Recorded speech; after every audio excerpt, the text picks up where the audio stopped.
Hi guys, do you like momos? I love momos. I used to have them for lunch every day during college and sometimes for dinner as well. And all that MSG really messed up my system. I still love momos, any sort of dumpling as for a matter of fact. Today I'm going to make my grain-free chicken dumplings. These are keto friendly if you just reduce the carrots a little bit and reduce the onions a little bit. I used to have these during my keto days a lot. They are a little time consuming, but they will turn out great. So let's begin. First you need to take 200 grams of ground chicken breast. I will be making 2 servings, so 100 grams each.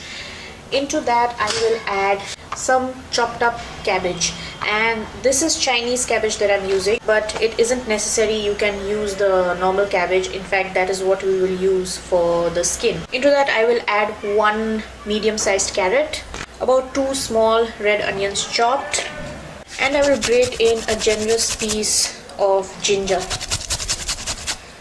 So your stuffing is basically done, and now we will prepare the skin.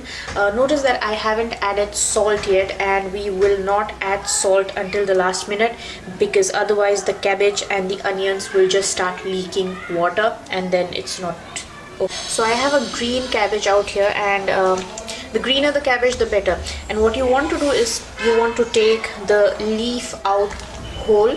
So you get to the base and you see where the leaf joins the base. We are just going to make a slight cut out there and just take out the leaf. And be careful because you don't want to break this, okay? You still want this whole because we want to wrap the dumplings in. I have a pot of water about to boil in here. I will add all of my cabbage leaves with a little bit of white salt. This is just plain table salt. I'm not using pink Himalayan salt for this. And I will cover and let this boil or steam for 2 minutes. Once your cabbage leaves are blanched, they should be of this consistency, so it should be very malleable. And what you need to do is, you see this hard stem part right here, try to take this out, otherwise it won't roll as easily and it will also tear. And at this point you go ahead and add some salt to your stuffing. Flip your cabbage leaf, and depending on the size of your leaf you can put as much or as little stuffing as you want. Normally a tablespoon would be nice, but try to get all of them of the more or less the same size, because the cooking time will vary or else. And then we are just going to fold this. Get the sides in first and just tuck it, and there you have your first dumpling. And I got exactly 12 of these dumplings, and now I'm going to steam them for not more than 12 to 13 minutes because I don't want the cabbage and the carrots to overcook.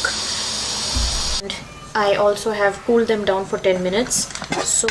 And this is how they look.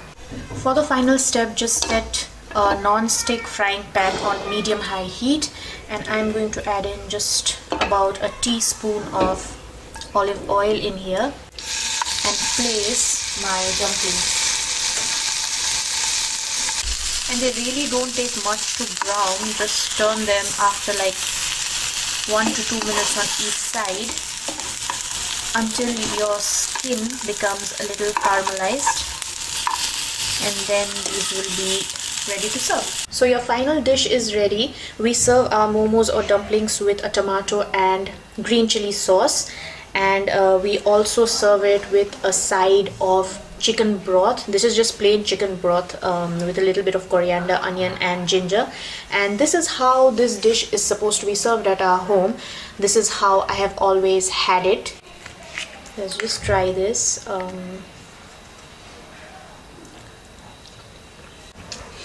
This tastes just like momos, of course without the MSG, so you'll have a little bit less of the umami-ness there.